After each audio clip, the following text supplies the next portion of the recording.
Hola, buenos días.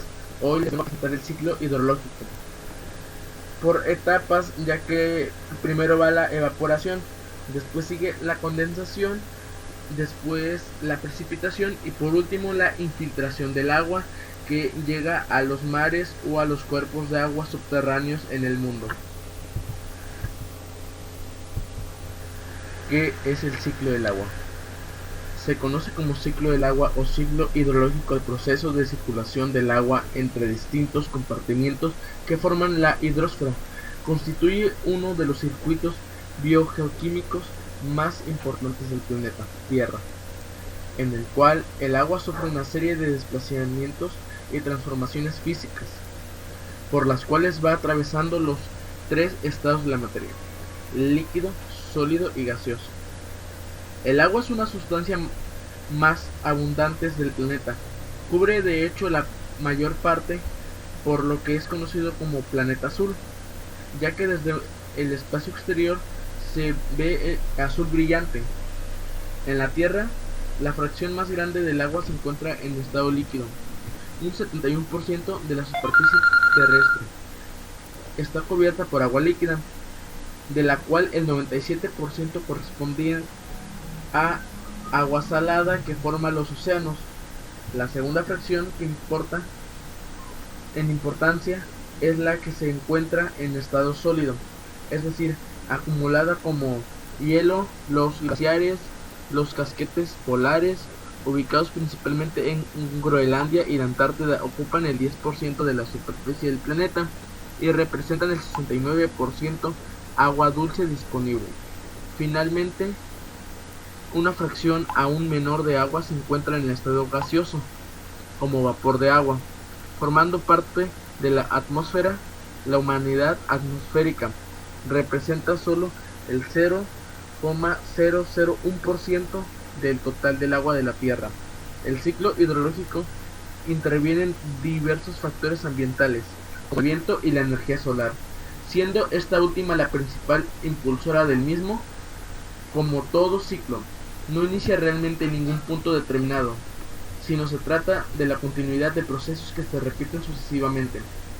Solo a efectos de poder explicarlo, se le pone un punto de inicio. El ciclo del agua se comienza con la evaporación del agua desde la superficie. Luego, el vapor del agua contenido en el aire con pequeñas gotas de agua, que se reúnen formando las nubes. Las nubes se mueven y chocan entre sí, hasta que en algún momento se producen las precipitaciones, producidas por el propio peso del agua.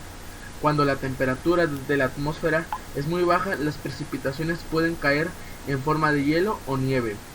Del agua que llega a la superficie terrestre, una parte alimenta los océanos y otra cuerpos de agua, y otra es directamente aprovechada por los seres vivos. Una tercera fracción del agua que precipita se filtra a través del suelo y se acumula formando acuíferos o capas de agua subterránea que eventualmente pueden volver a emerger en forma de fuentes o formando parte de distintos cuerpos de agua, como arroyos o ríos. Tarde o temprano, el agua vuelve a evaporarse y comenzar. El ciclo del agua es vital para el mantenimiento y la estabilidad de nuestro planeta, no solo para la vida, sino también para la regularidad del clima, la temperatura mundial y otras condiciones que determinan la realidad planetaria. Si este ciclo por alguna razón se detuviera, los efectos serían catastróficos. Las regiones calientes tardarían mucho más en enfriarse, el agua se estancaría en los océanos y lagos y todas las formas de vida sufrirían de las consecuencias. ¿Qué es la evaporación? La evaporación es un proceso de transición de fase que experimenta una sustancia a partir de un estado líquido a un estado de vapor o gas. Este proceso ocurre solamente en la superficie entre el líquido y el gas. La evaporación es el inverso de la condensación, que es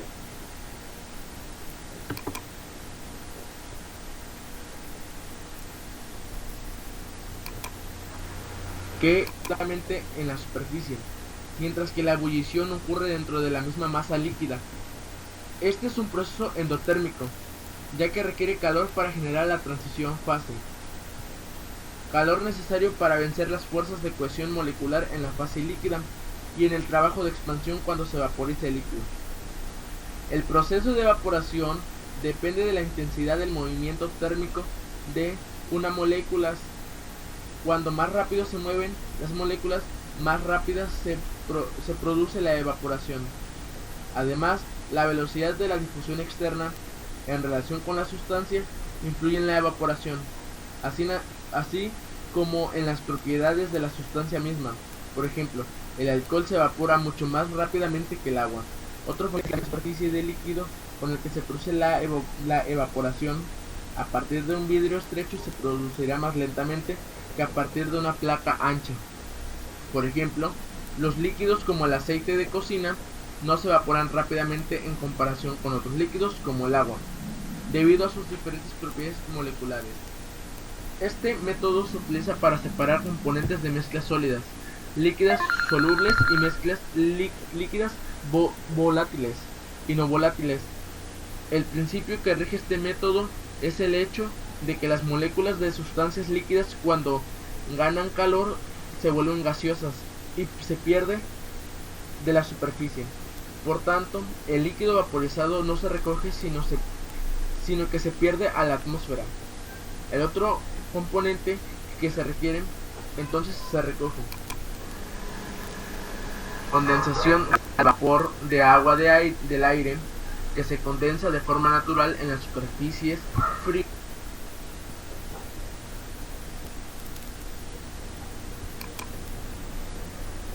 Un recalentamiento neto en dicha superficie. La molécula del agua trae un paquete de calor con ella. La temperatura de la atmósfera también se eleva muy ligeramente.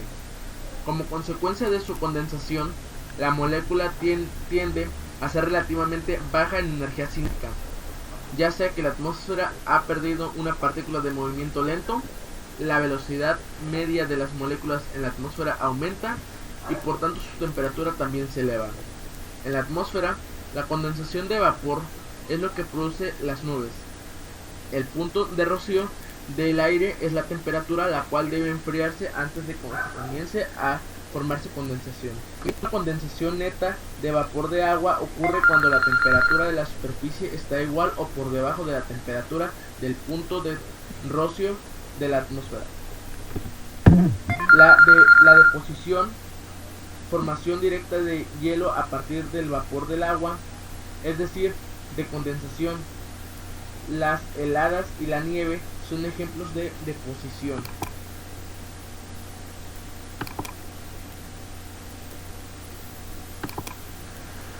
Precipitación.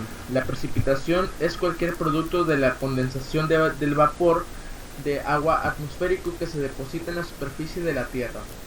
Ocurre cuando la atmósfera, que es una gran solución gaseosa, se satura con el vapor de agua y el agua se condensa y cae de la solución, es decir, precipita. El aire por enfriamiento y añadimiento humedad. La precipitación que alcanza la superficie de la Tierra puede producirse en muchas formas diferentes, como la lluvia congelada, llovizna, nieve, aguanieve y granizo. La virga es la precipitación que comienza a caer a la Tierra, pero se evapora antes de alcanzar la superficie. La precipitación es un componente principal del ciclo hidrológico y es responsable de depositar la mayor parte del agua dulce del planeta. Aproximadamente 505.000 kilómetros cúbicos de agua caen como precipitación cada año, y de ellos 398.000 kilómetros cúbicos caen sobre los océanos. Dada el área de la superficie de la Tierra, eso significa que la precipitación es con menos de 1 millón, y la precipitación anual media sobre los océanos es de 1.1 millones.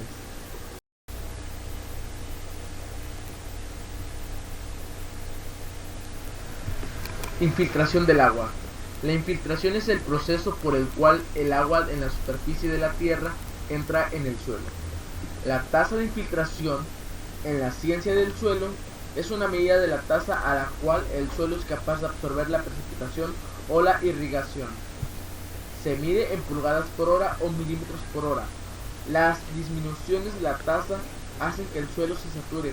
Si la tasa de precipitación excede la tasa de infiltración, se producirá escorrentía, a menos que haya alguna barrera física.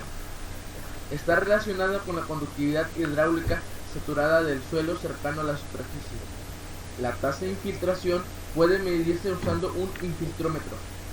La infiltración está gobernada por dos fuerzas, la gravedad y la acción capilar. Los poros muy pequeños empujan el agua por la acción capilar, además de contra la fuerza de la gravedad.